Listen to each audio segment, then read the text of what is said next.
Glória a Deus. Meus irmãos, vamos ficar de pé. Vamos começar o trabalho, né?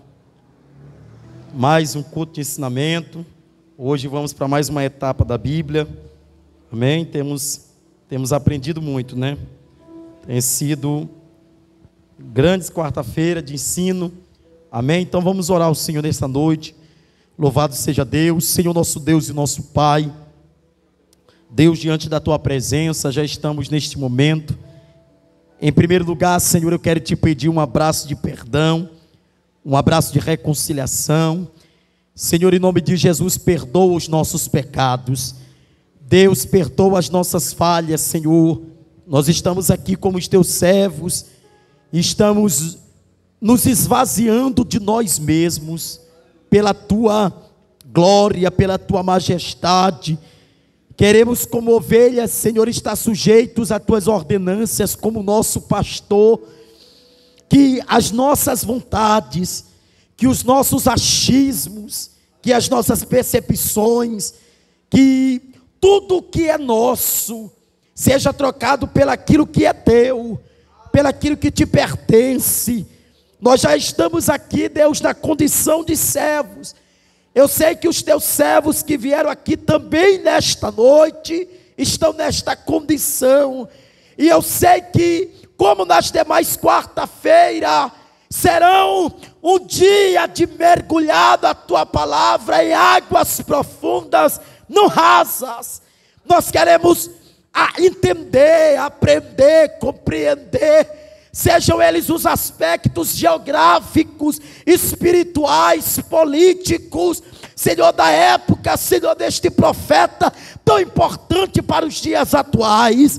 Mas Deus, nesta noite também, eu quero Te apresentar, Senhor, a Tua igreja, que quer viver o verdadeiro avivamento, que é consistente à palavra do Senhor. O verdadeiro avivamento é aquela em que a Bíblia, ela está centralizada dentro do nosso coração, e o nosso coração deseja e quer e almeja, está preenchido pela palavra de Deus. Por isso o salmista Davi escreve o salmo dizendo: guardei a Tua palavra no meu coração, para eu não ter capacidade de pecar contra Ti. Nós não queremos pecar contra o Senhor, nós queremos que a Tua palavra queime o nosso coração, nós queremos que a Tua palavra aperfeiçoe o nosso coração, nós queremos que a Tua palavra mude o nosso coração. Quantos de nós não chegará uma época, segundo o que a Bíblia diz, e é textual esta frase, em que a fome e a sede não será de comida e nem tampouco de água, mas será da palavra. Deus, talvez esta época ainda não chegou, porque nós temos visto as pessoas destratando a Bíblia. Nós estamos vendo os tempos decorrentes que o desânimo ele tem entrado, a fraqueza, a decepção, a falta de sensibilidade pela Bíblia, a falta do querer. E eu compreendo isso de uma forma até muito ampla em relação à palavra de Deus, em relação à Bíblia, em que eu devo examinar a Bíblia querendo ou não querendo, tendo força ou estando fraco. Eu preciso ler, eu preciso estudar, eu preciso examinar a palavra. E eu acho tão interessante como o Senhor, Ele é tão organizativo em relação a essa palavra, que Ele disse para Josué: lembra-te que eu fui com Moisés, eu serei contigo, mas é necessário que tu medite na palavra, e dela não se desvie nem para a direita e nem para a esquerda. Ou seja, o que é que ele estava dizendo? Antes de ter ânimo, é preciso examinar as sagradas escrituras. Antes de esforçar-te, é preciso examinar as sagradas escrituras, para tudo que nós queremos, para tudo que necessitamos, para tudo que almejamos, para tudo em que queremos a resposta. A Bíblia ainda continua sendo a bússola do crente, e ela está escassa dos nossos altares. ela está escassa dos altares da igreja. Hoje estamos vivendo a época do partidarismo dentro da igreja. Estamos vivendo a época em que as pessoas já não têm mais contentamento na verdade, como Paulo também abordou esse tema, dizendo que chegaria uma época em que os homens já não suportariam mais a verdade do evangelho. Eles iam procurar líderes segundo o seu querer.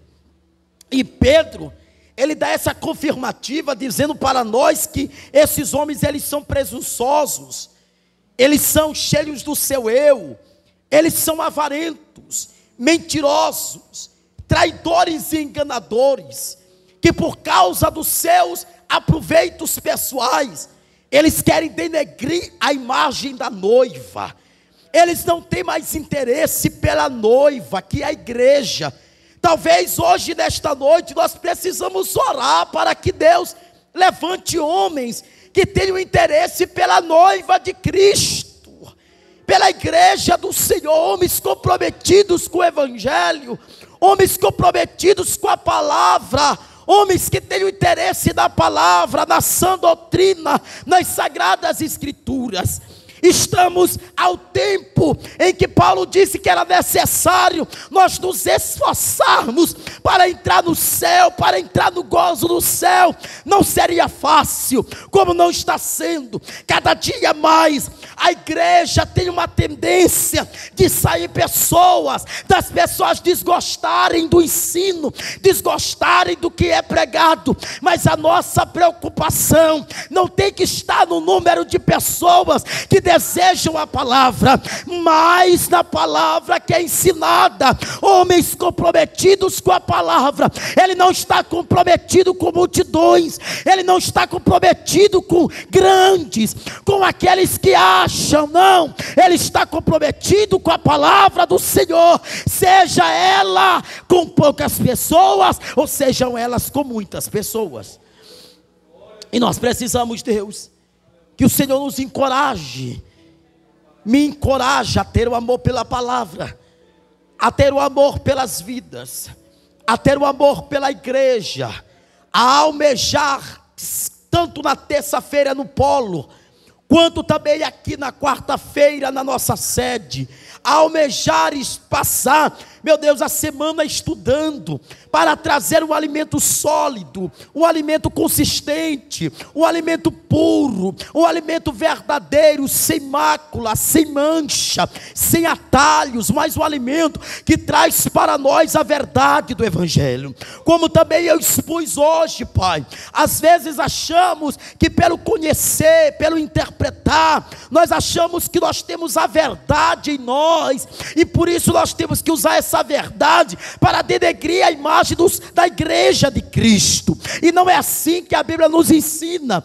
A Bíblia nos ensina que nós temos que ter cuidado, até mesmo no exortar, porque o exortar tem que ser pela Bíblia, porque a exortação fora da Bíblia é apenas ódio e ira e rancor, não tem nada do Espírito. Mas a exortação que provém do crescimento, a exortação que provém do amadurecimento, ela vem da Bíblia Sagrada.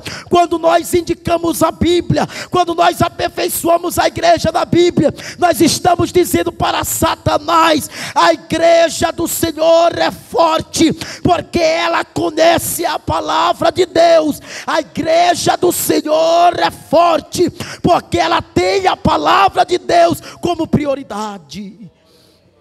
Então abençoa o nosso culto nesta noite. Toma os nossos irmãos, toma todo o ensino que será aqui mencionado, ensinado.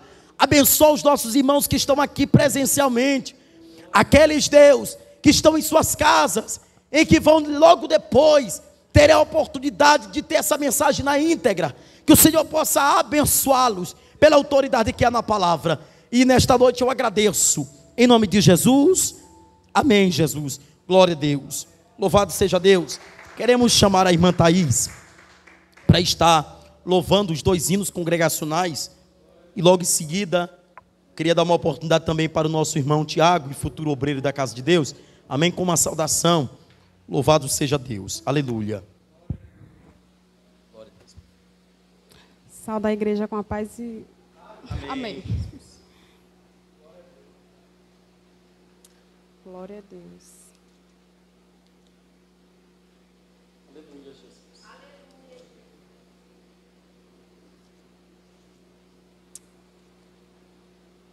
Vamos louvar o 39.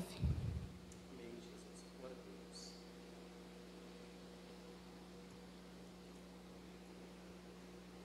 Aleluia, Deus. Glória a Deus.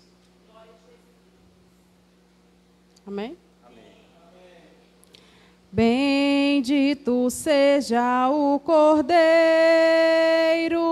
que na cruz por nós padeceu. Bendito seja o seu sangue que na cruz por nós verteu. Eis nesse sangue lavado, com roupas que tão alvas são,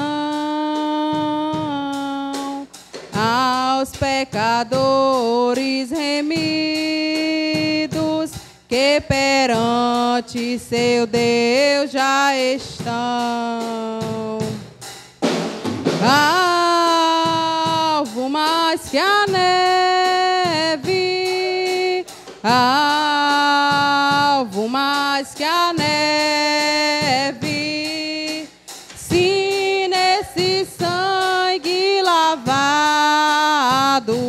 mais alvo que a neve serei. Quão espinhosa a coroa que Jesus por nós suportou. Oh, quão profundas as chagas que nos provam quanto Ele amou.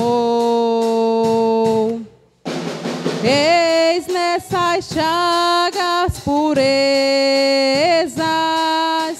para o maior pecador, pois que mais alvo que a neve, o teu sangue nos torna, Senhor.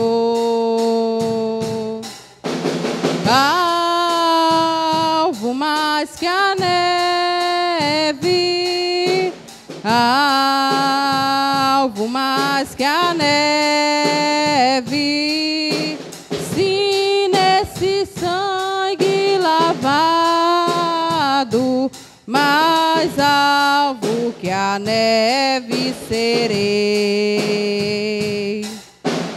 Se nós a ti confessarmos e seguimos na tua luz, tu não somente perdoas,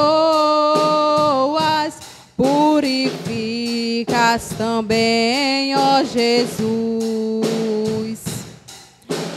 Sim, de todo pecado, que maravilhas de amor,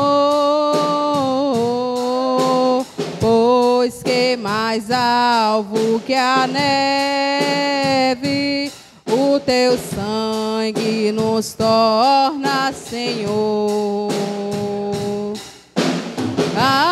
Alvo mais que a neve,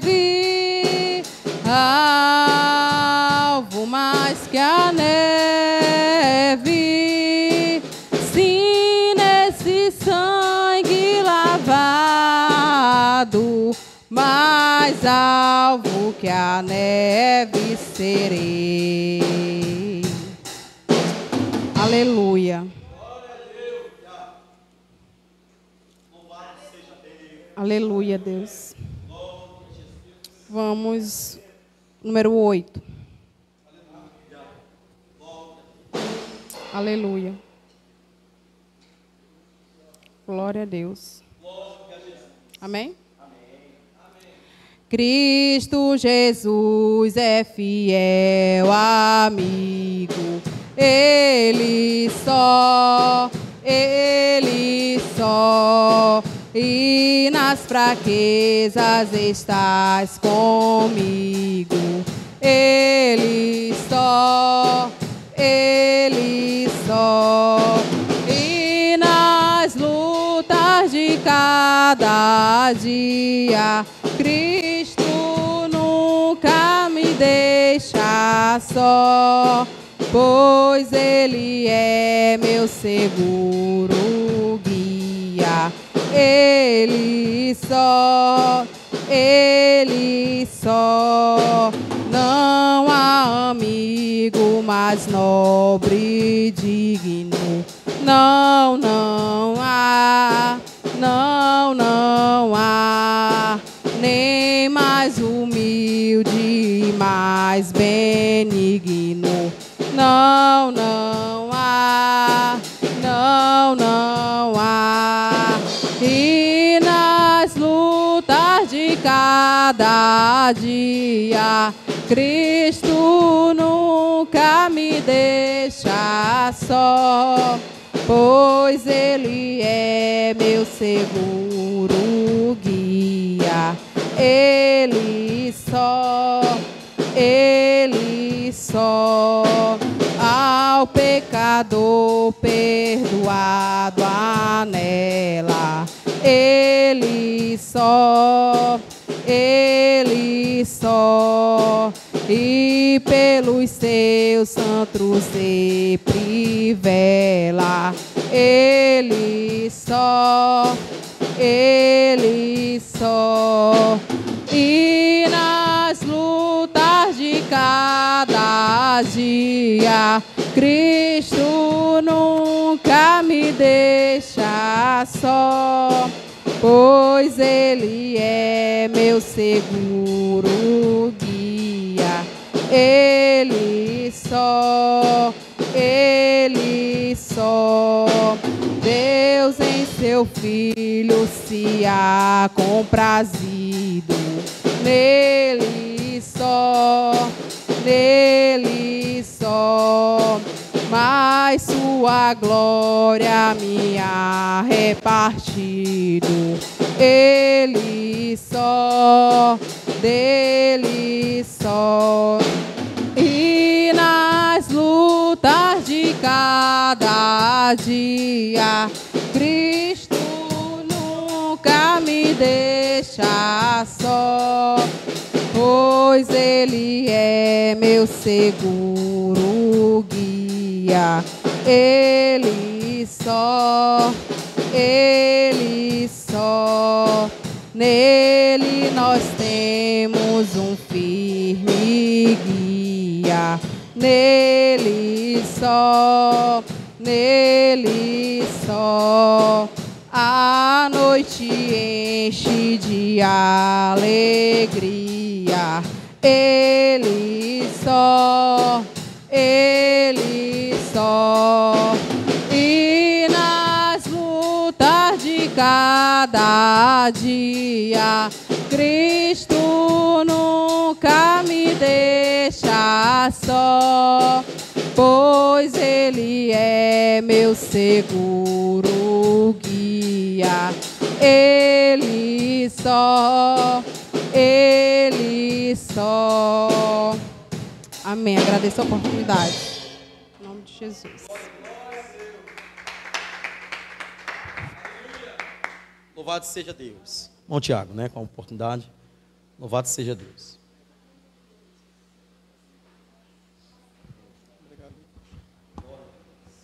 Paz do Senhor a todos os irmãos. Agradeço a oportunidade em nome de Jesus. Irmãos, abram a Bíblia em 2 Crônicas, capítulo 15, versículo 1. Eu vou ler até o 7. Até o 8. Quando todos os irmãos encontrarem, pode dizer amém. 2 Crônicas, capítulo 15, versículo 1 até o 8.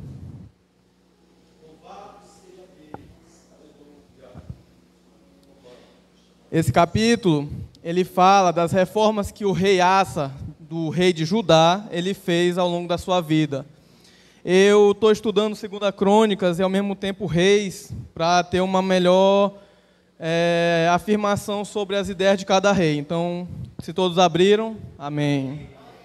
Então, diz a palavra do Senhor: o Espírito de Deus veio sobre Azarias, filho de Obed. Ele saiu para encontrar-se com Asa e lhe disse: escutem-me, Asa e todo o povo de Judá e de Benjamim. O Senhor está com vocês, quando vocês estão com Ele. Se o buscarem, Ele deixará que o encontrem, mas se o abandonarem, Ele os abandonará. Durante muito tempo, Israel teve sem o verdadeiro Deus, sem sacerdote para ensiná-lo e sem a lei. Mas em sua angústia, eles se voltaram para o Senhor, o Deus de Israel. Buscaram-no e Ele deixou que o encontrassem. Naqueles dias não era seguro viajar, pois muitos distúrbios afligiam todos os habitantes do território. Nações e cidades se destruíam umas às outras, pois Deus as estava afligindo com toda espécie de desgraças. Mas sejam fortes e não desanimem, pois o trabalho de vocês será recompensado. Aleluia.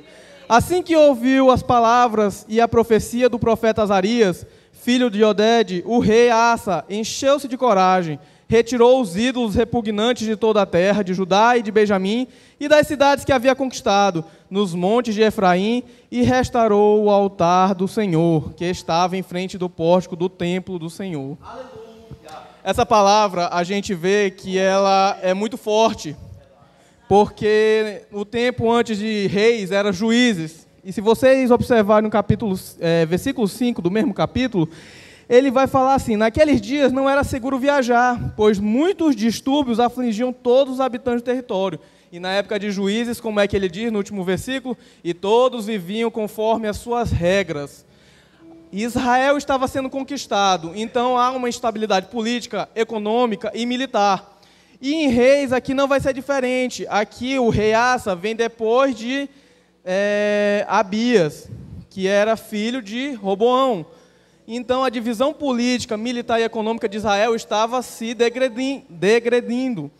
E aí a situação acontece com Asa. Ele fez tudo o que o Senhor achava que era correto.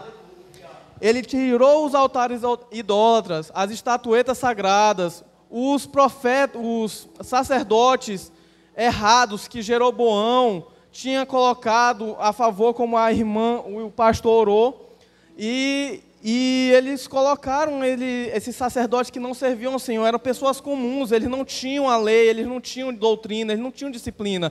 E é isso que acontece muito nas nossas igrejas. E aí o que acontece? A gente visita uma igreja querendo glória, porque a gente às vezes quer buscar o Senhor e o Senhor silencia, né? A gente só escuta nada, a gente pensa que o Senhor não está perto. Mas aqui Ele está dizendo: se vocês me buscarem, eu os acharei.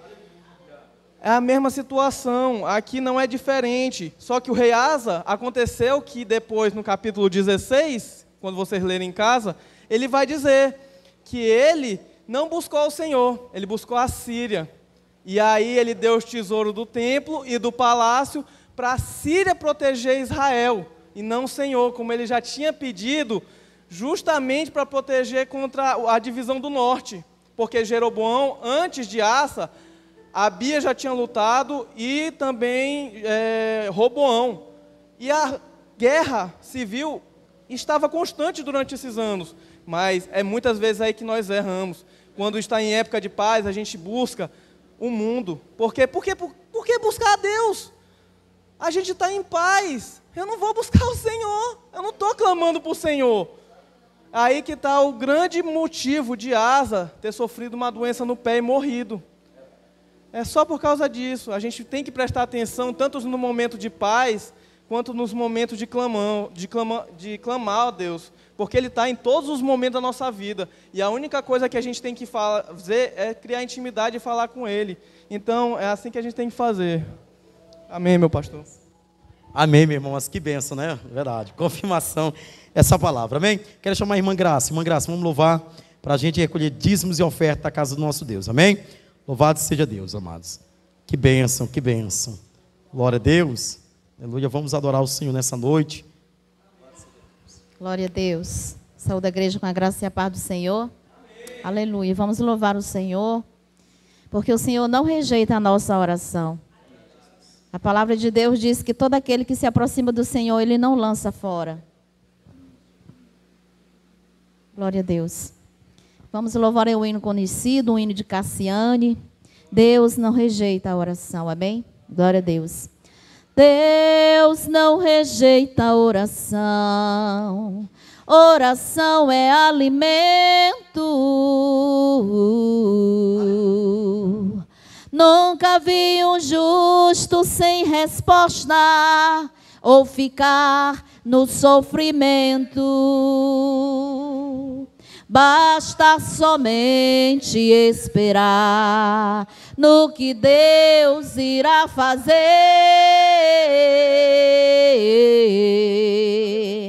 Quando Ele estende as suas mãos, é a hora de vencer. Então louve, tá chorando, louve, tá sofrendo, louve, precisando, louve, não importa, louve, seu louvor invade o céu. Deus vai na frente, abrindo caminhos, quebrando as correntes, tirando os espinhos, ordena os anjos para contigo lutar. Ele abre a porta para ninguém mais fechar. Ele trabalha para o que nele confia, caminha contigo de noite ou de dia. Erga suas mãos, sua bênção chegou. Comece a cantar com muito louvor. Com muito louvor, com muito louvor, com muito louvor. Aleluia, Jesus. A gente precisa entender o que Deus está falando. Quando Ele fica em silêncio, é porque está trabalhando. Basta somente esperar no que Deus irá fazer.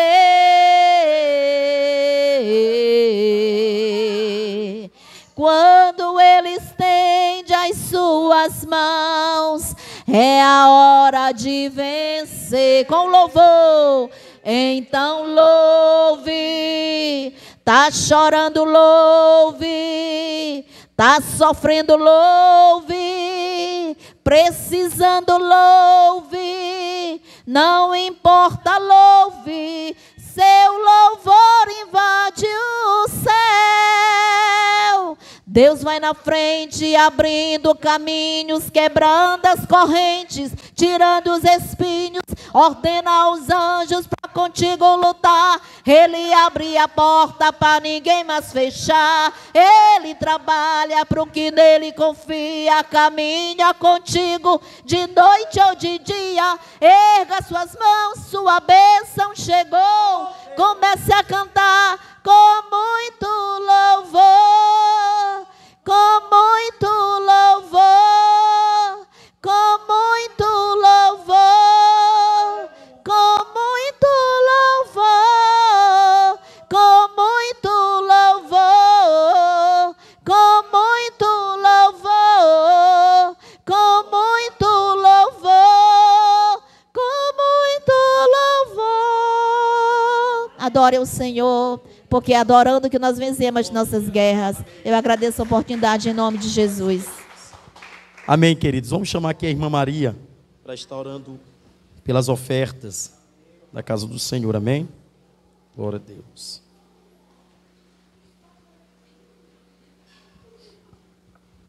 Saúde, amada igreja, com a paz do Senhor. Amém? Vamos estender as mãos.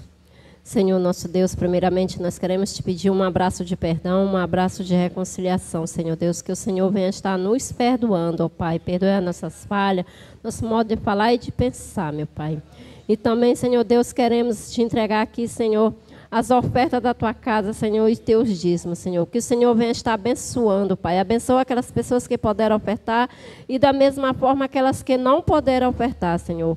Que eu creio na tua palavra, Senhor, que o Senhor vai estar abrindo portas, Senhor, e abrindo portas e enchendo os celeiros de cada uma da mesma forma, Pai. É o que nós te pedimos em teu nome, te agradecemos. Amém. Glória a Deus. Meus irmãos, vamos começar o nosso estudo. Eu queria que os irmãos abrissem suas Bíblias aí no livro de Joel. Só fazendo uma memória aqui rapidamente. Vocês se lembram que nós terminamos o livro de Oséias, né, e foi 2 semanas trabalhando o livro de Oséias. Não será diferente do livro de Joel. Nós vamos trabalhar ele durante 2 semanas, né? 2 quarta-feiras, nós vamos ensinar a igreja acerca desse livro, amém? Abrindo a sua Bíblia no livro de Joel, no capítulo 1, nós vamos ler até o versículo de número 12, que é o versículo-chave, amém? Glória a Deus. Se os irmãos quiserem ficar sentados, se preferir, porque é um longo versículo, é um longo capítulo, né? Então a gente vai trabalhando aqui. Diz assim: a palavra do Senhor que veio a Joel, filho de Betuel. Ouçam isto, anciões, escutem todos os habitantes do país. Já aconteceu algo assim nos dias, ou nos dias dos seus antepassados. Contem aos seus filhos o que aconteceu, e eles aos seus netos, e os seus netos à geração seguinte. O que o gafanhoto cortador deixou, o gafanhoto peregrino comeu. O que o gafanhoto peregrino deixou, o gafanhoto devastador comeu. O que o gafanhoto devastador deixou, o gafanhoto devorador comeu. Acordem, bêbados, e chorem. Lamentem-se todos vocês, bebedores de vinho, gritem por causa do vinho novo, pois ele foi tirado dos seus lábios. Vamos ver a palavra, façam a leitura. Uma nação poderosa e inumerável invadiu a minha terra. Seus dentes são dentes de leão, e suas presas são de uma leoa. 7. Arrasou as minhas videiras e arruinou as minhas figueiras. Arrancou-lhes as cascas e derrubou-as, deixando brancos os seus galhos. Plantei-o como uma virgem em vestes de luto, que se lamenta pelo noivo da sua mocidade. As ofertas de cereal e as ofertas derramadas foram eliminadas do templo do Senhor. Os sacerdotes que ministravam diante do Senhor, eles estão agora em luto. Olha aí, gente. Os campos estão arruinados, a terra está seca, o trigo está destruído, o vinho novo acabou, o azeite está em falta. Desesperavam-se os agricultores. Chorem, produtores de vinho. Fiquem aflitos pelo trigo e pela cevada, porque até a colheita foi destruída. A vinha está seca e a figueira murchou. A rosameira e a palmeira e a macieira e todas as árvores do campo secaram-se.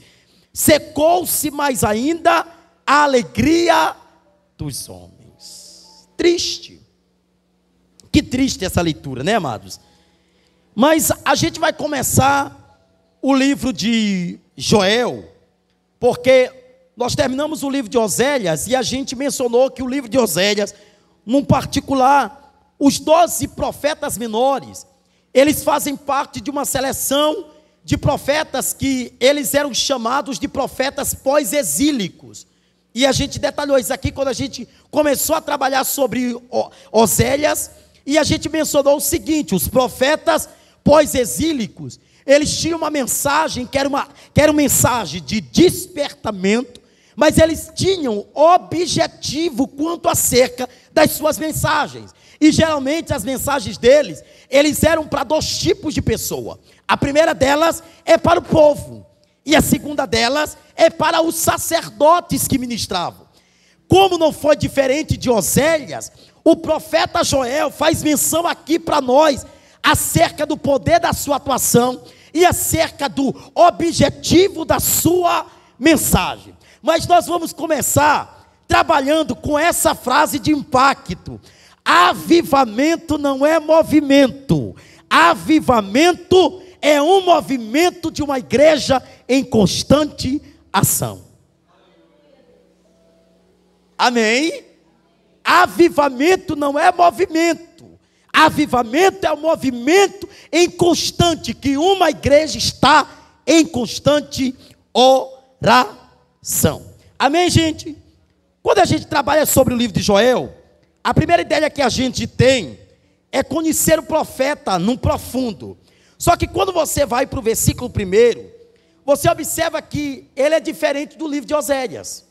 Porque, por exemplo, o livro de Oséias, ele nos dá biblicamente muitos fatos acerca do seu período de atuação e acerca da sua cronologia. Quando a gente parte para o livro de Joel, nós observamos que a Bíblia, ela quase não preenche a nossa pergunta acerca de quem era Joel. Pouco se sabe acerca dele. Inclusive até os teólogos afirmam que Joel, ele é muito contemporâneo a Sofonias pela questão da sua mensagem, porque a mensagem dele retrata muito a questão do dia do Senhor, e depois lá na frente nós vamos saber porque que ele retrata sobre isso.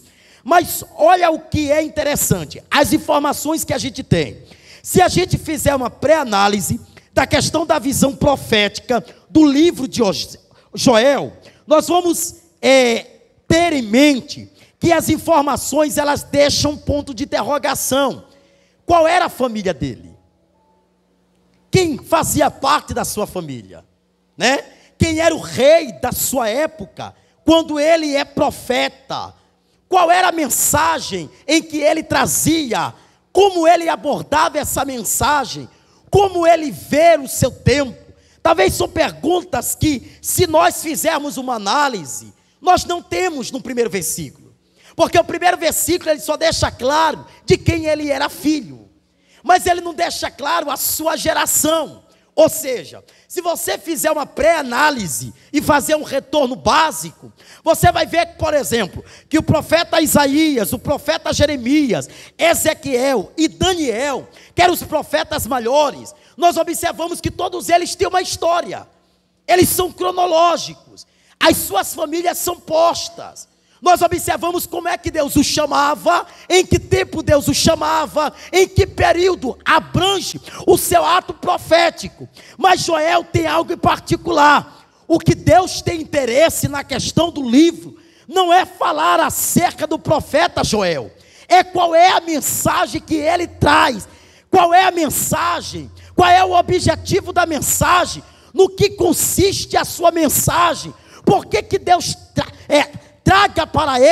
trazia para ele, impulsionou a ele escrever uma mensagem tão exortativa, uma mensagem que chamava a atenção do povo de Judá daquela época. Porque quando nós observamos o livro, nós vamos observar que o livro, ele sofre dois tipos, de intervalos, e que nós precisamos prestar muito bem atenção. Primeiro, ele é dividido de duas formas. A primeira delas, ele é dividido na questão da primeira parte, e a segunda, ele é dividido na segunda parte. Hoje nós vamos ficar com a primeira. A primeira parte é dividida acerca da praga dos gafanhotos e acerca da comunidade, ou seja, Judá. Então, ele é dividido em três partes fundamentais só na primeira parte. A primeira, a praga de gafanhotos. A segunda, o chamado à lamentação. O terceiro, o grande alarme, ou seja, a presunção do que Deus iria fazer futuro. E quarto, o chamado ao arrependimento. A primeira etapa nós vamos falar sobre isso aqui. Essa é a primeira etapa. Mas quando a gente vai observando, nós vamos analisando que o livro começa com algo muito trágico. Por quê? Porque a visão que o profeta tem é uma visão que precisa ser estudada e mencionada. Eu queria que vocês prestassem muito bem atenção, porque nós temos duas linhas de interpretação para o mesmo texto. Por exemplo, o texto que foi lido acerca dos gafanhotos, para metade dos teólogos, eles acreditam, estudiosos do Antigo Testamento, que os gafanhotos, eles não eram uma espécie literal, ou seja, se baseavam naquela questão de Oséias, quando Oséias pega Gomer, que ele casa e faz uma comparação com o povo de Israel. Então, para alguns, se tratava das nações, da Síria, da Babilônia, de Roma, entre outros, que refugiou Judá na escassez, tomando de Judá tudo aquilo que eram os seus despojos, ou seja, tudo aquilo que eles tinham conquistado, seja na plantação, seja na política, ou seja na religião. Porém, para outros, os gafanhotos eram literários, ou seja, eram animais que devastavam a vegetação e roubavam tudo aquilo que o povo tratava-se de trabalhar. Mas vamos voltar para um cenário, para a gente fazer uma análise. Porque primeiro, quando você percebe as duas imagens que o profeta Joel tem do imediato, aí, irmã Marinilde, ele tem duas imagens próprias. A primeira, as duas delas são consistentes ao céu. Vê se eu estou errado. O gafanhoto pelo qual ele menciona dizendo que era um juízo de Deus sobre a nação, então estava vindo de lá. E segundo, o derramamento do Espírito Santo, que também era algo consistente da onde? Do céu, era de cima para baixo. Analise comigo. Tudo o que acontece aqui nesta terra impulsionará o céu a dar resposta.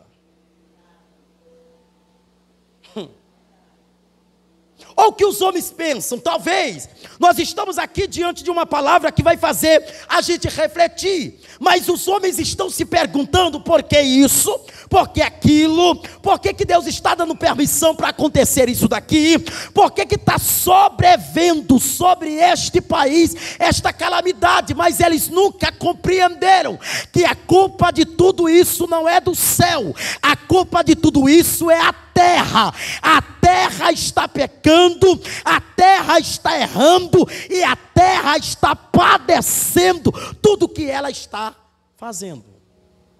Gente, é triste, mas é real.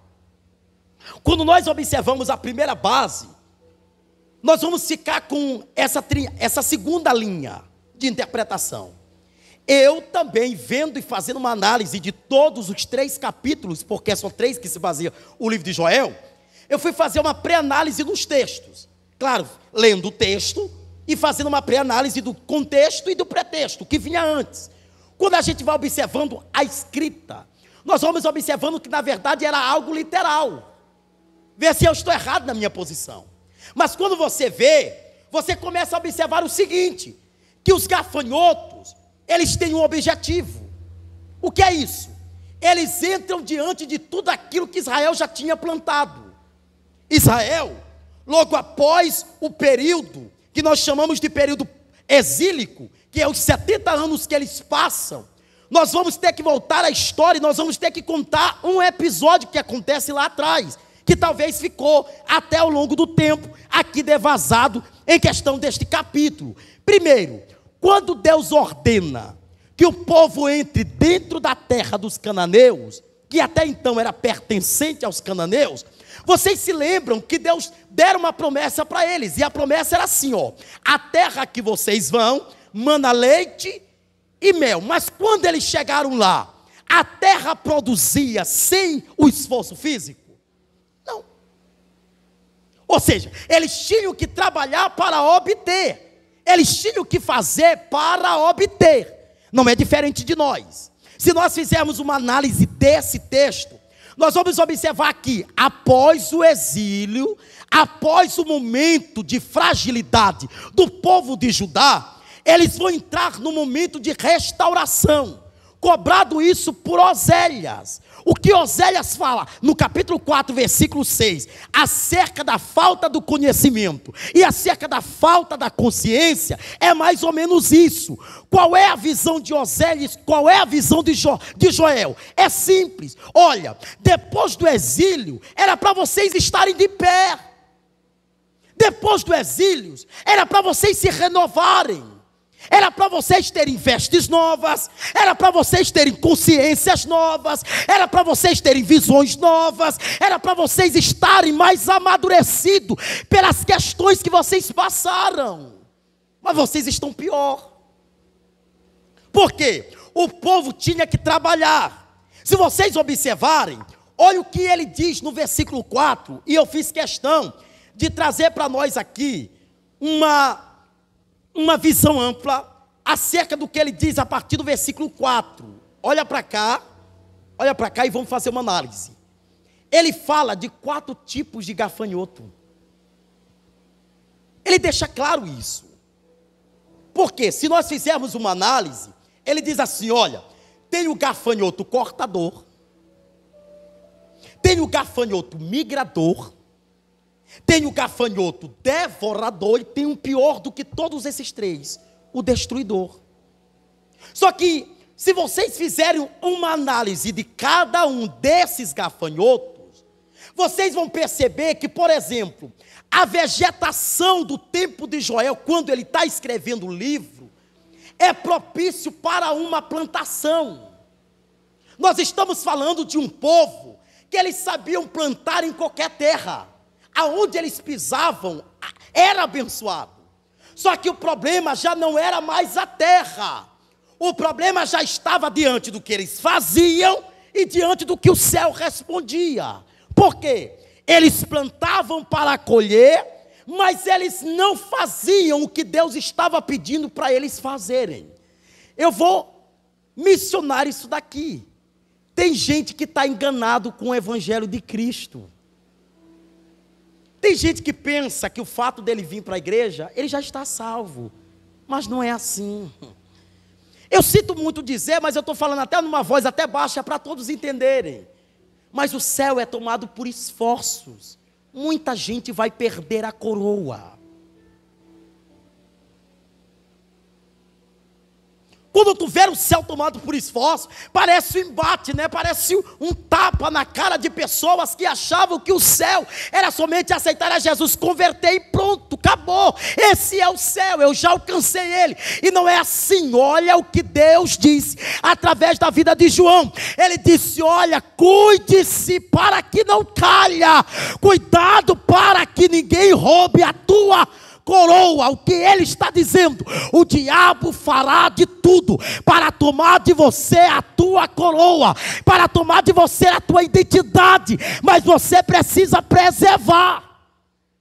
O problema nosso, escute bem para isso aqui, o problema nosso é que depois de uma grande luta, nós queremos descansar na situação. Nós pegamos os braços e nós fazemos o quê? Acabou. A luta foi embora, acabou tudo isso e nós esquecemos que na verdade existe um quadrúplico em relação a tudo que nós estamos plantando. Porque se você fizer uma análise, nós vamos observar que o gafanhoto cortador no texto original nada mais é do que a lagarta. Quem trabalha na plantação, eu não sei se vocês já viram, mas eu fiz hoje um estudo bem apurado diz aqui. Tu sabe o que acontece? Se juntarem todos os gafanhotos, escute bem para isso aqui, todos, segundo a ciência, 450 mil gafanhotos, destrói uma cidade inteira de uma plantação. Olha o cálculo que se fizeram na ciência, olha o cálculo que se fizeram. Se nós pegarmos, por exemplo, a capital de São Paulo, que é uma das capitais mais populosas do Brasil, segundo a ciência, 450 mil gafanhotos. Segundo a ciência, na metragem de São Paulo, ou seja, no território de São Paulo, eles comeriam, olha isso aqui, em um dia, toda uma plantação nesta dimensão. O que nós... Vocês entendem? Isso aqui é só o cortador. Porque quando tu vê a imagem que ele vai deixando claro que existem algumas observações acerca dele. Mas o gafanhoto migrador já é o gafanhoto maior, já é o grande. Está vendo aí? Segundo a ciência, o gafanhoto devorador é o lugasta. É um outro tipo de gafanhoto. E o gafanhoto destruidor é o pulgão. Um outro tipo. Claro que isso aqui é ciência, mas se tu fizer uma análise, nós estamos falando, tudo o que nós plantamos, se nós não vigiarmos, tem gente que vai devorar, tem gente que vai arrancar, tem gente que vai tirar. Quando eu vejo isso aqui, eu vejo quanto há um perigo naquilo que nós recebemos, com aquilo que nós não guardamos. Aquilo que recebemos precisa ser guardada, porque se não tiver protegida, o que é que acontece? Ela é tirada, ela é consumida, ok? Vocês se lembram da pregação de domingo? Eu falei o seguinte, olha, o pastor na época, talvez não sei se a irmã Marinilde acompanhou lá lá no YouTube, lá no canal, olha bem para isso aqui, naquela época, os pastores, eles não tinham lugar apropriado para guardarem as suas ovelhas. Então o que eles faziam? Eles iam nas grutas das montanhas, e abriam uma pequena brecha para colocarem todas aforrijadas. Ou seja, elas estavam protegidas. Só que quando eles colocavam, eles ficavam de vigia na porta. E eu disse assim, olha, a mesma porta que a ovelha saía era a mesma que ela entrava, era a mesma que ela saía. Não tinha opção. Tem gente que está querendo atalhos para o reino. Não tem como. A mesma que entra, a mesma que sai. Só que depois que nós somos ovelha do aprisco de Deus, não tem mais a opção de voltar. A opção é só uma. Mas por que eles vigiam, já que eles tinham colocado numa gruta? Porque segundo a palavra, existiam ladrões da noite, existiam aqueles que são chamados de mercenários, que são aqueles que são estrategistas. Tem gente que não observa, mas às vezes nós estamos ensinando aqui o que o diabo faz. O diabo vai, usa uma pessoa e tira todo o ensinamento que foi produzido e reproduzido neste culto. Aí ele coloca na nossa mente, ele coloca no nosso coração, que tudo que está sendo pregado aqui é mentira, não vai mudar a nossa vida, não vai fazer uma diferença no nosso conhecimento, mas vai. Lembram da semente? Eu estou pegando só base bíblica para provar isso aqui. Lembra da semente? Jesus diz assim, olha, tem sementes que caem aonde? No meio do caminho. Vêm as aves do céu, comem. São as pessoas inconstantes. Mas tem sementes que elas caem aonde? No meio dos espinhos. Elas são sufocadas pelos espinhos. Outras caem entre as pedras. O que acontece? Essas pessoas, elas não conseguem gerar, elas ficam impedidas, e há uma quarta que cai numa boa terra, e essa dá frutos, e segundo a Bíblia é 100 por 1 e assim sucessivamente. Mas olha o cuidado, o melhor de tudo, irmã Thaís, não é jogar a semente, é proteger a semente dos predadores que estão a todo momento rodando, analisando para querer sugar o que nós aprendemos. Quer ver como a Bíblia é tão confirmatória? O livro de Tiago, ele diz assim: e o vosso adversário anda em derredor, rugindo como leão, buscando a quem tragar. A presa fácil o diabo quer arrancar. Se nós analisarmos esse livro, nós estamos dizendo, Deus está chamando a gente para um tratar particular, não é nacional, talvez seja até pessoal, comece por nós. O problema é que nós queremos que Deus atinja o mundo. E eu sempre coloquei algo na minha mente quando eu comecei a questionar muitas coisas em relação a isso. Nem todo mundo tem a capacidade de entender o que está acontecendo no Brasil como nós. Compreenderam? Nem todo mundo tem a capacidade de compreender o que está acontecendo aí em relação à nossa visão de ver. Nós olhamos o que está acontecendo e a gente diz o quê? É o céu respondendo o que a terra pediu. Gente, infelizmente o número de feminicídios aumentou numa estatística terrível. O número da depressão, talvez depois dessa pandemia, pelo fato de já estar bem na parte final, né? E nada vai nos impressionar mais. Eu fico analisando, eu acredito que as pessoas estão muito mais morrendo de depressão do que propriamente do câncer. Com tudo isso, as pessoas não conseguiram trabalhar isso na sua mente. E por isso que nós estamos trazendo para cá, né, um novo seminário que vai abranger essa área da mente, para que nós possamos posicionar ela em relação à Bíblia. Mas vamos fazer uma análise, veja comigo.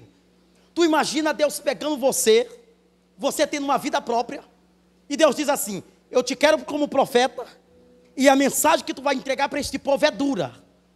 É dura. Tu vai ver um tipo de coisa que eu tenho visto no meio do povo, e eles nunca conseguiram perceber. O que adianta eu plantar se eu não colho?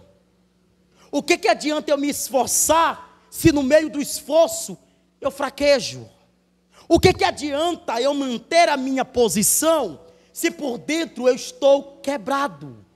Se por dentro eu não consigo me refazer? Você entendeu? Às vezes é muito mais preciso você deixar algo e ajeitar algo do que comprimir aquilo e refugiar aquilo num só pacote e não conseguir fazer nenhuma e nem outra.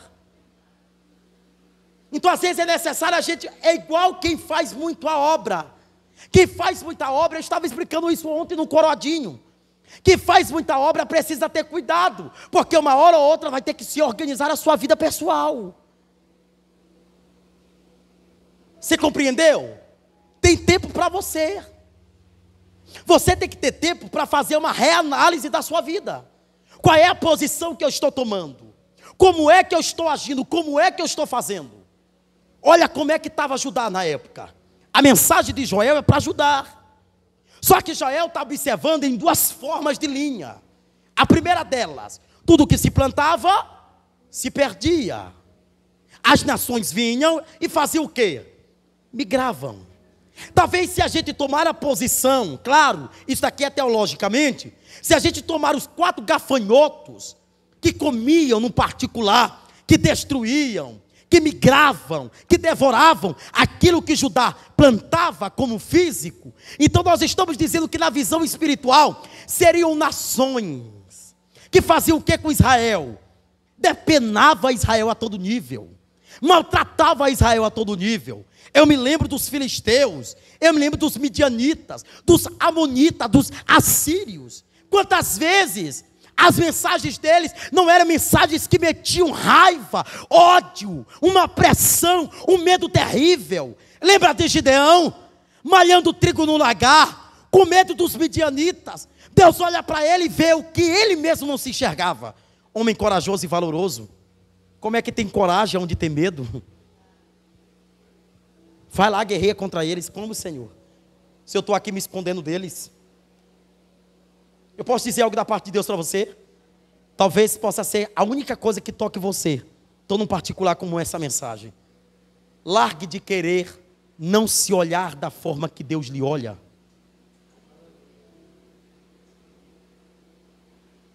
Que isso, meu pastor?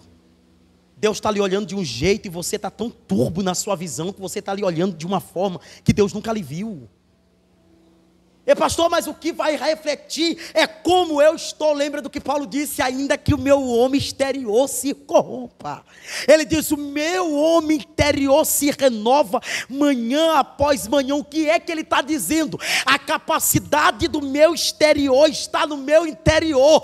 Quem é que ordena? Quem é que me alimenta?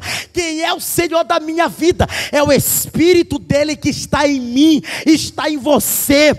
Ainda que nós estejamos estejamos entristecidos, decepcionados, ainda que estejamos desanimados, perplexos, muitas vezes até se sentindo destruído, mas é a Bíblia que está dizendo para mim: eu sou mais do que vencedor em Cristo Jesus. É nele, não é em mim. Mas olha a visão que ele tem. E eu fiz questão de anotar isso daqui. Se a gente fizer uma análise do livro de Deuteronômio, capítulo 28, e eu queria que a gente fizesse essa leitura. Capítulo 28 de Deuteronômio, o último livro do Pentateuco,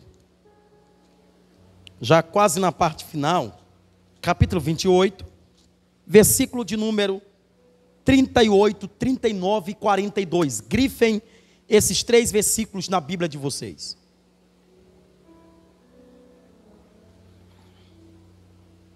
Grifem aí. Deuteronômio capítulo 28, versículo 38, 39 e 42. Vamos fazer a leitura?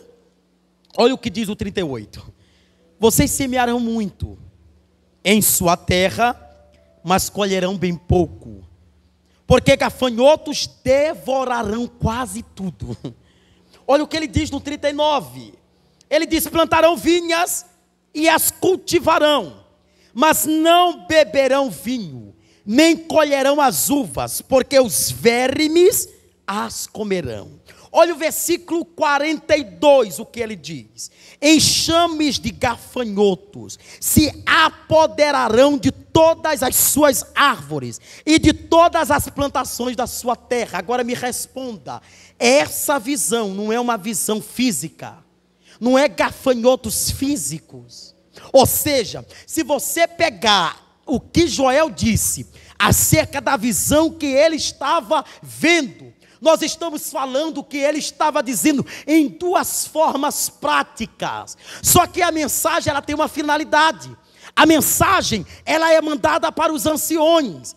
Aí eu queria que vocês lessem rapidamente aí, para mim, para não ficar numa forma pessoal, rapidamente, o livro de Joel, no capítulo 2, eu queria que a gente lesse o versículo de número 17. Olha para onde vai esta mensagem. Versículo 17 ele diz: que os sacerdotes que ministrem perante o Senhor chorem entre o pórtico do templo e o altar, orando. E o que eles deveriam dizer? Poupa o teu povo, Senhor. Não faças da tua herança objeto de zombaria e de chacota entre as nações, porque se deveria se dizer pelos povos: aonde está o Deus deles?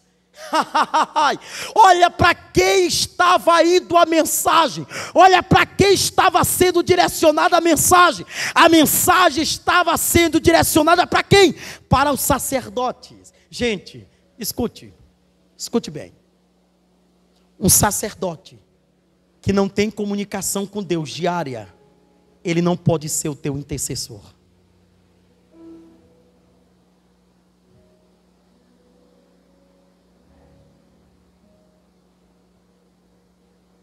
Eu vou repetir de novo.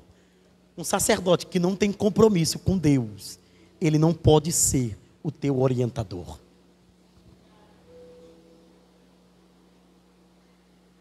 Quem é que fazia parte, segundo a Bíblia, no Antigo Testamento, dos sacerdotes? Todos aqueles que nasceram da geração de Arão. Todos aqueles que nasceram da geração de Arão eram sacerdotes. Ou seja, eu até expliquei isso aqui na semana passada e gosto muito de falar sobre isso. 2 tipos de pessoas têm duas funções primordiais. A primeira delas é o sacerdote, porque o sacerdote, ele abrange o altar, ele abrange o templo.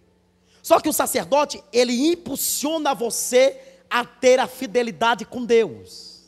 O sacerdote na época, eram eles que iam até o Santo dos Santos, queimar incensos pelo povo, pelos pecados do povo. Nos dias atuais, o pastor tem grande função, porque ele é aquele que alimenta as suas ovelhas. Se ele não tiver compromisso com o alimento, então ele não pode alimentá-los vocês. E provavelmente vocês não ficarão fartos do alimento. Vocês ficarão secos e sentirão muita fome. Quando nós somos bem alimentados, irmãos, nós não temos nem sede nem fome. Porque quando nós estamos com sede e fome, nós temos o lugar certo para nos alimentar. O altar.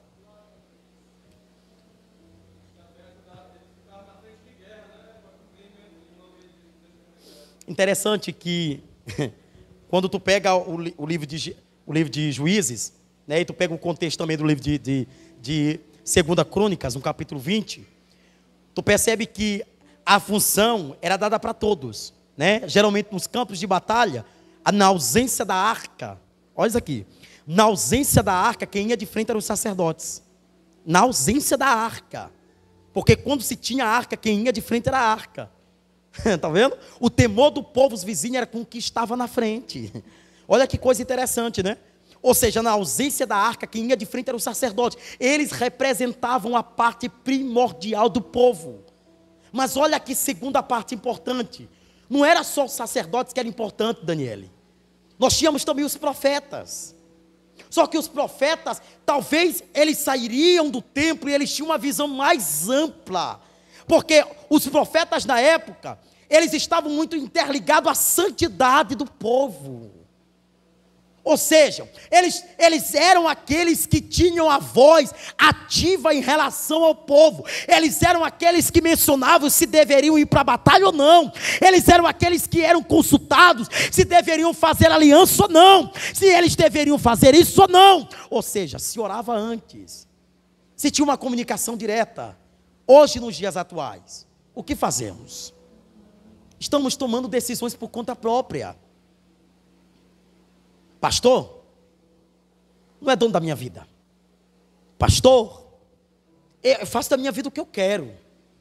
Não é verdade? Muitos estão assim. Muitos estão assim. Quando eles tomam as decisões próprias deles, você pode ter certeza do que eu estou lhe dizendo, eles sofrerão as consequências terríveis. Porque Provérbios, Salomão escreve isso com muita sabedoria. Quem não pede conselho, perece na batalha.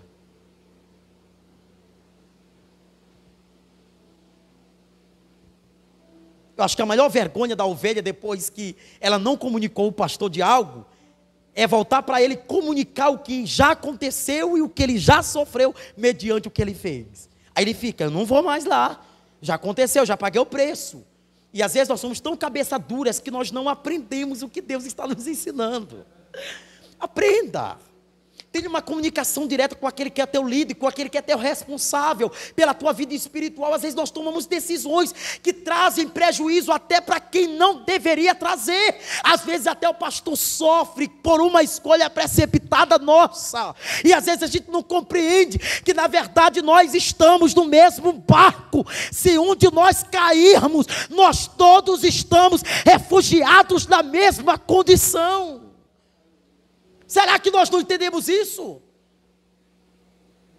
Eu fico olhando, nós dizemos assim, nós somos uma família, não é verdade? Ou seja, se um está fora do barco, todo mundo tem que cair.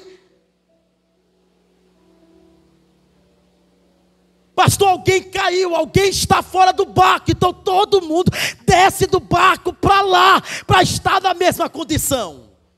Porque vendo desta forma, ninguém sai por cima de ninguém.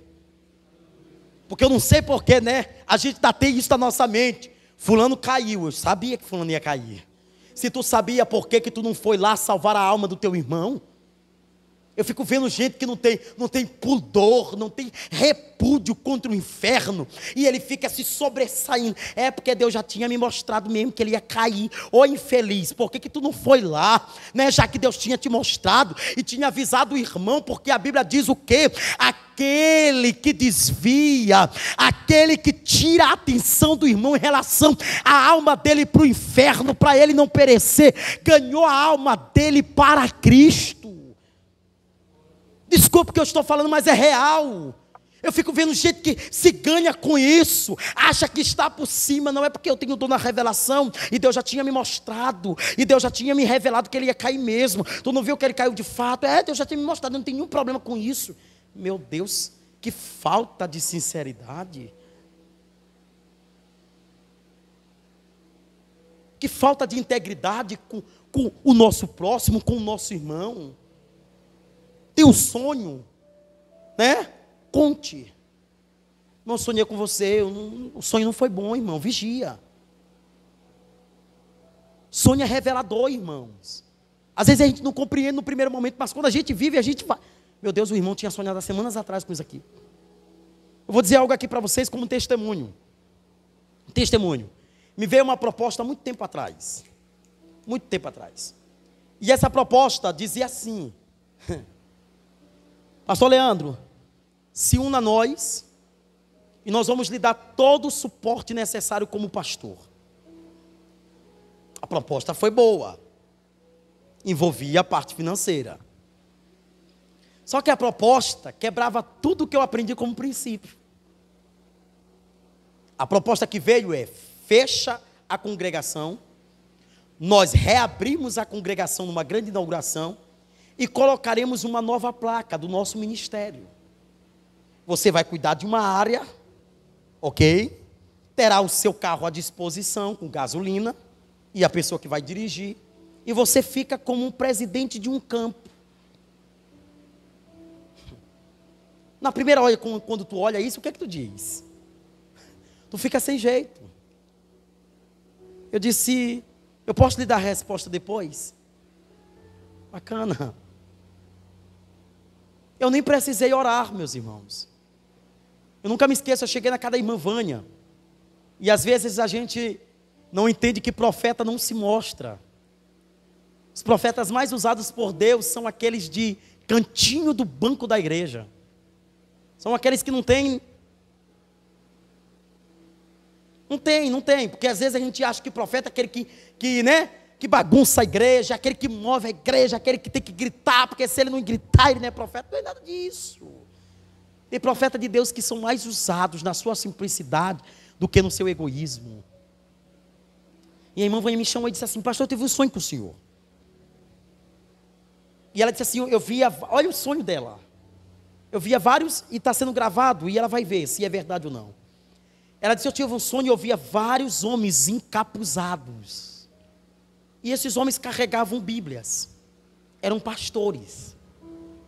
E quando eu olhava para o Senhor estava encapuzado com a Bíblia. E eu olhava para o Senhor e perguntava: o Senhor se corrompeu, né, pastor? O Senhor dizia: é, minha filha. O que dinheiro não faz? Ela me contou esse sonho. Ela terminou de contar esse sonho. Eu disse: eu não preciso mais orar. Eu já sei o que Deus está dizendo para mim. Cheguei, liguei e mandei a resposta: não quero, me desculpa. E detalhe, perdi a amizade, que até hoje não falam mais comigo por causa disso. Entendeu? E também não me reconhece como pastor, mas estou um pouco me lixando para as ideias das pessoas. Eu só não quero perder o reino para ter identidade terrena. Isso eu não quero. Eu não quero ter esforço aqui na terra para ganhar o céu, para quando chegar lá, papai dizer: te corrompeu, não tem céu. Não quero. Não. Sabe? Eu vou dizer algo para vocês aqui. Gente, eu estou falando aqui baixo, porque vocês sabem que eu estou com um probleminha na garganta aqui, que eu não estou forçando muito. Mas eu vou dizer algo para vocês. Percam amizades, mas não percam os vossos caráteres. Não percam o vosso caráter. Não negocie ele. Não negocie. Tá bom? Não negocie ele de forma alguma. Agora, o prejuízo em relação ao livro, claro que nós estamos hoje só na introdução, por isso nós não estamos fazendo muita anotação. Os prejuízos da colheita e na terra, eles ficaram em 3 grandes momentos. Primeiro, acabou os cereais. Segundo, se rompeu as uvas. E terceiro, as azeitonas não serviram mais para nada. Quer ver? Vamos ler aí.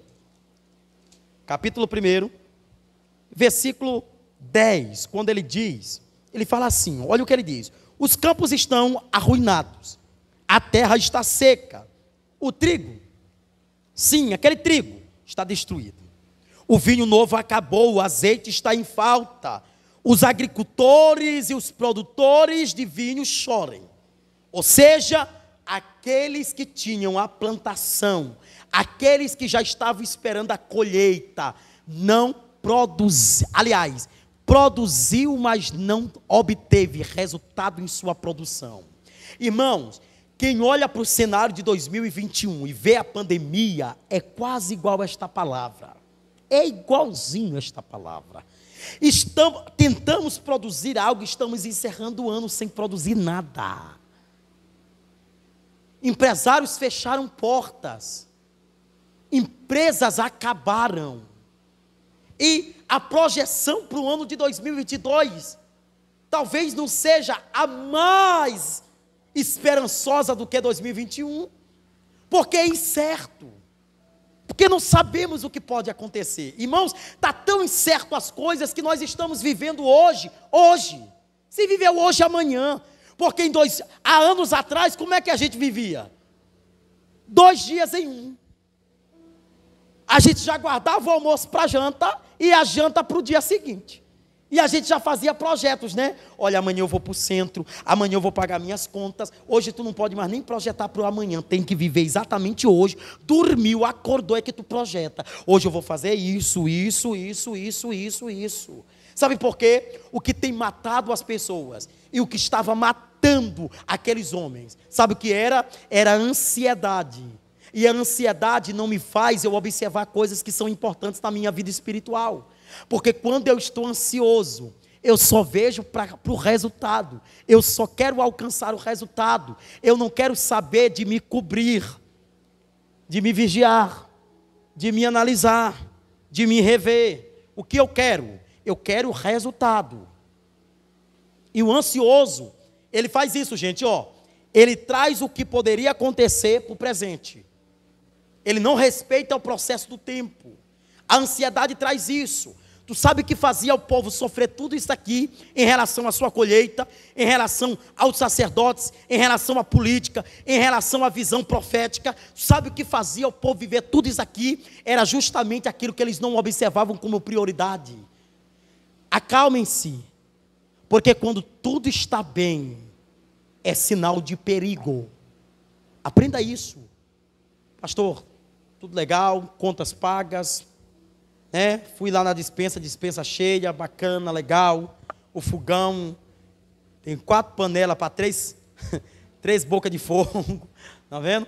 E está tudo sob controle. Pastor, uma prosperidade danada, tome cuidado, porque a sua vida espiritual pode não estar bem. E detalhe, nem todo mundo está se importando para a sua vida espiritual, estão se importando para o seu ganha-pão. Eu estou vendo gente trabalhando como condenado e vivendo e desfrutando pouco do que está sendo trabalhado.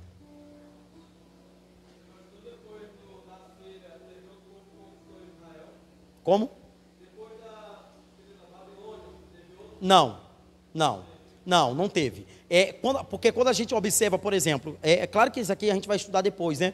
Mas quando tu chega no livro de Abacuque, que os 3 questionamentos que Abacuque faz em relação aos povos, você observa que o que ele pedia era que os povos caldeus pudessem oprimir Israel, não a Babilônia, porque a Babilônia foi cruel. 70 anos não poderia estender-se mais, porque já tinha um decreto. E aí eu preciso até te explicar isso com base na Bíblia do que a gente leu semana passada, lembra? Que quando eu estava falando acerca da questão do exílio, Jeremias já tinha profetizado, e ele disse, olha, após os 70 anos vocês vão voltar para a terra natal de vocês, vocês vão ser deportados novamente. Mas veja comigo se eu estou certo, meu filho. Depois que você passa um longo tempo numa terra que não é sua, você aprende a cultura, você aprende os costumes, você aprende a adoração, você aprende tudo o que está naquela terra. Quando você volta para a sua terra, você acha tudo estranho, ou seja, você não se sente motivado a fazer mais nada, porque tudo é questão de costume. É igual, por exemplo, alguém que nasceu no Quatraque, viveu 40 anos no Quatraque, saiu do Quatraque e ir para o interior. É tudo anormal, você parece, aí você se vê, meu Deus do céu, claro que eu estou falando, né, de interiorzinho aí da Baixada, né, como eu sou do interior, né, hoje o interior, meu Deus do céu, já está muito, muito avançado, né? Tem internet, chegou agora tudo, né? Via satélite, uma coisa extraordinária. Mas antigamente, tu pega alguém da cidade e vai para o interior, a pessoa não se via, porque ele tinha toda a tecnologia aqui ao alcance dele, enquanto tu chega do interior não tem nada disso. Aí a pessoa se sente como? Como se ela estivesse no pior lugar do mundo. Só que tudo é questão de readequação. Ou seja, como eu vou me comportar depois de tudo que eu passei? É interessante, né? Meu Deus do céu. Eu fico olhando como é que a Bíblia é. Né? Nós já estamos a caminho de terminar essa introdução hoje. Mas eu vejo como é que a Bíblia é. Ela é tão confirmatória. Tem gente que vai para o exílio e volta. Tem outros que não vai para o exílio e fica. E tem outros que depois do exílio decide tomar a sua vida própria. Ou seja, decide fazer sua história. Independente de voltar ou não, continua. Mas para todos esses, eles tiveram oportunidades de reverem as suas vidas espirituais. Eu me lembro que quando o povo de Judá foi para o exílio, eu me lembro que a mensagem de Deus para Esdras foi qual? Levanta o altar. Reconstrói o templo. Cada um Deus dá uma função. Para Esdras era reconstruir templo e altar. Para Neemias era reconstruir muros. Para Ageu era profetizar uma glória da segunda casa. E para nós? E para você? Quantos de nós não estamos vivendo nossas vidas?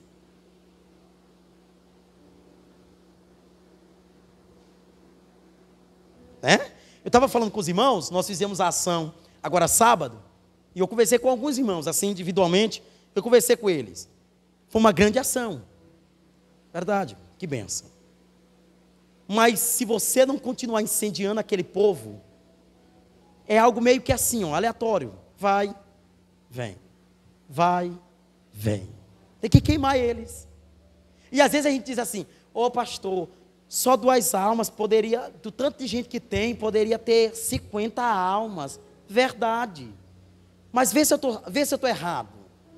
Se tu não conhece algo que é desconhecido, como é que tu vai aceitar ele? Tu não a conhece.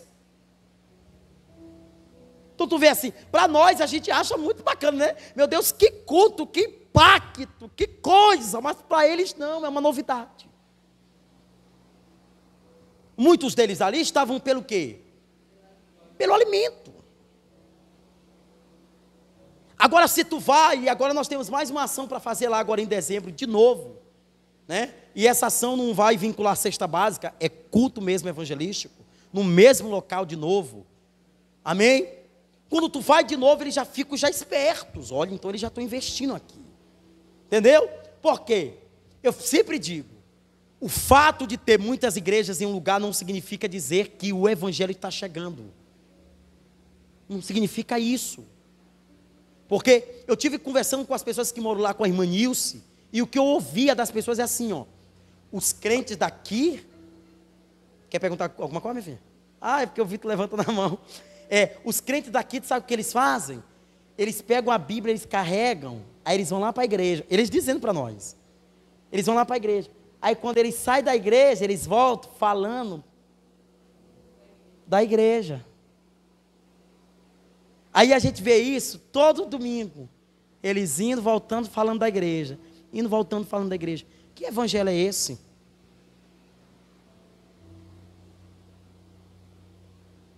Então, às vezes tu imagina um povo tão duro e tu não vê, ou seja, foram consequências, alguém gerou isso dentro dos vossos corações. Gente, como nós estamos tão profundo que nós estamos trabalhando aqui e só perdeu o que não veio. Mas eu digo algo para vocês, o que fez o coração de Israel endurecido foi as suas próprias escolhas, os seus próprios caminhos. Por isso que tanto a Bíblia, né, no livro de Salmos, quanto também o livro de Provérbios, ele diz, endireitai-vos as vossas veredas. O que ele está dizendo? Se vocês não tiverem cuidados com o caminho que vocês estão prosseguindo, vocês podem estar tomando caminhos errados. Às vezes nós estamos tomando caminhos errados, achando que é o certo. E detalhe, o diabo é estrategista. Está vendo, irmão Tiago? Ele é estrategista, sabe o que ele faz? Ele coloca a gente no caminho e ele coloca aparências que esse caminho está certo, aí vai dando tudo certo. Aí tu acha que tá, ô Jesus, que bênção, olha aí, eu estou indo aqui, rapaz, está dando tudo certo, até agora tá uma coisa boa, aleluia, tá certo. Quando tu leva o primeiro empurrão, aí tu, papai, não era desse jeito. Eu me lembro de um filme chamado Peregrino, e eu me lembro desse filme, e eu assisti esse filme, que filme? Baita, para entender, né? E ele carrega aquilo, né? Ele carrega um peso, e ele chega num determinado momento que ele tem que tomar uma decisão, ou ele vai pelo caminho certo, ou ele toma um atalho. Aí chega um anjo representativo e diz assim, ó, vai pelo caminho certo, não vai pelo atalho. Mas o que o diabo faz? O que é, né? O que é atalho chega mais rápido, rapaz, é mais facilitado, está com peso. Veja, escuta aqui, eu vou explicar isso aqui num tom bem ativo para vocês. O diabo quer fazer exatamente com a gente quando Jesus já está às portas. Irmãos, eu tenho sentido tanto, mas tanto, que Jesus está tão perto, mas tão perto pela Bíblia, pelos acidentes que têm acontecido, pela visão do que tem acontecido, né? Seja geográfico, seja espiritual, físico, político, em todos os aspectos. Deus está mostrando que Ele já está às portas, o seu Filho já está às portas para buscar a igreja. Mas o que o diabo faz? Ele começa a colocar os atalhos para a gente. Ô irmã, tu está cansada, tu já não aguenta mais, tu já está tão desanimado, tu já está indo para a igreja tão desanimado, mas eu tenho uma boa notícia para você, nem que tu venha desanimado, mas outro lugar não pode você estar. Esse é o lugar para qualquer tipo de pessoa, inclusive para os desanimados, porque às vezes a gente pensa assim, meu Deus, eu vou para a igreja e eu estou tão desanimado, o que eu vou te oferecer? Aí Jesus olha para ti e diz assim, eu não quero que tu me ofereça hoje, eu quero te oferecer o que eu tenho para te dar hoje. Porque às vezes a gente fica imaginando e a gente fica, né, nos acusando numa opressão terrível, e às vezes a gente fica dizendo, meu Deus do céu, eu não vou para a igreja porque eu não estou bem. Mas lembra que Jesus disse, eu não vim para os santos, eu vim para os doentes, para os perdidos da casa de Israel. O que Deus está dizendo para nós, eu não quero o que tu tem para me entregar, eu quero que tu receba o que eu tenho para te dar. É isso. O problema da gente é que a gente não enxerga. A gente enxerga o quê? Problemas, situações, tempestades, momentos. Amém, gente? Para a gente ir para a parte final, me dê apenas 10 minutinhos, bem rápido. Escuta aqui. Vocês já viram aquele termo, o dia do Senhor? Lembra? E o dia do Senhor no texto de Joel está aí no capítulo 2, a partir do versículo 1 até o versículo de número 11. Eu não quero que vocês leiam, vocês vão fazer uma leitura em casa. Eu só quero explicar esse termo. Se eu perguntasse aqui para os irmãos que estão aqui, vocês sabem de onde se originou este termo, dia do Senhor?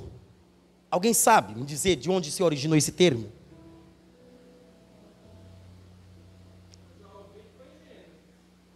Gênesis. Em que episódio? Poderia dar... Pronto. Olha que coisa interessante. Vocês lembram, eu vou pegar essa base, claro, como uma estrutura aqui para me explicar esse detalhe. Essa questão do dia do Senhor, ela é muito posterior a muitas expressões que são utilizadas. Então, por exemplo, tem versões bíblicas que dizem assim, é o dia do Senhor, né? Ou dia de Deus. São duas expressões que aparecem aí textualmente na sua Bíblia. Mas olha que coisa interessante. Vocês se lembram que quando Deus disse para Israel que eles iam tomar a terra de Canaã e que a terra era deles por herança? Vocês lembram disso aqui?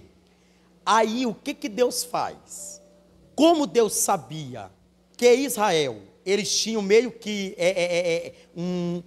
uma mera impressão errada na questão do seu braço, na questão da sua força, Deus começa a dizer assim, eu vou guerrear contra os cananeus em favor de Israel. Porque se Israel guerrear contra os cananeus e vencer, eles vão dizer que foi pela força do braço deles. Vocês sabiam que existiu uma batalha chamada na Bíblia de vocês como a Guerra do Senhor? Nesse episódio bíblico. Vocês sabiam disso? E a Guerra do Senhor nada mais é do que o dia do Senhor. E essa expressão é uma expressão de juízo e da ira de Deus derramada contra os inimigos do seu povo. Nada mais é do que isso daqui. E só para provar para vocês como de fato é texto, eu queria que vocês lessem para mim rapidamente essa base. Abra comigo aí, Juízes. Desculpa, Juízes não, é Josué. Josué capítulo 5.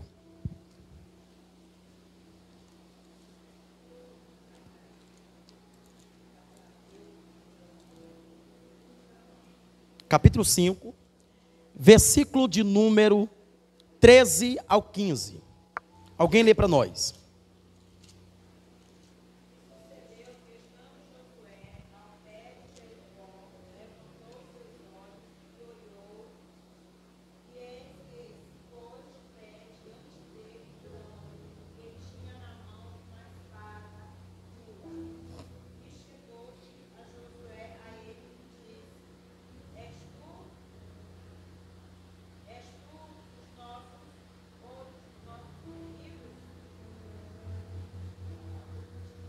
Pode continuar, Diaconisa.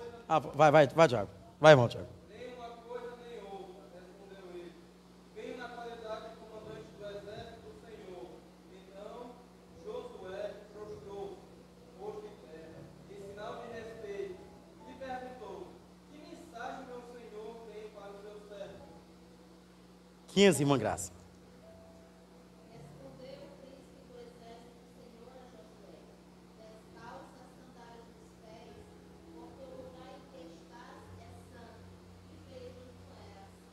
Está vendo?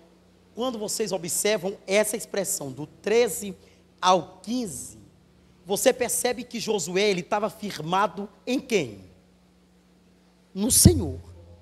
A força de Josué estava no Senhor. Agora deixa eu perguntar uma coisa para vocês. Quando eles entraram em Jericó, que eles guerrearam contra a cidade, quem foi que pelejou a favor deles? Foi o Senhor. A Bíblia diz que depois dessa batalha aqui, até o sol parar, detém-se para o exército de Josué, porque estava com o Senhor. O que é isso? O dia do Senhor é o dia da vingança. E eu vou falar algo aqui que pode ser até, vai bater, mas vai bater de fato. Tem muita gente que vai passar por esse dia. O dia da vingança do Senhor pode ser um dia de muito, mas de muito choro e de muito pranto. As pessoas estão brincando hoje porque o Senhor ainda não veio. As pessoas estão se embebedando, as pessoas estão se prostituindo, as pessoas estão se dando em casamento como nos dias de Noé, porque o Senhor ainda não veio. Porque quando o Senhor vir, meus irmãos, os perversos, os profanos, os idólatras, né? Aqueles que fizeram ao seu bel prazer, o que vai acontecer com eles? Eles serão espalhados como palha. Há dia temível e dia terrível. Há dia temível e dia terrível, que deveria gerar em nós temor e tremor, mas que muitos não têm uma empatia. Me parece que esse dia está longe de chegar, mas está muito forte. Oi, minha filha? Justamente, por isso que ele é contemporâneo de Sofonias, porque a mesma mensagem de Sofonias e de Malaquias faz posterior à mensagem que ele está dizendo aqui. Muito interessante, mas outros abram a Bíblia comigo para ver se é confirmatório, rapidamente. Levítico capítulo 18, versículo 21. Levítico 18, 25.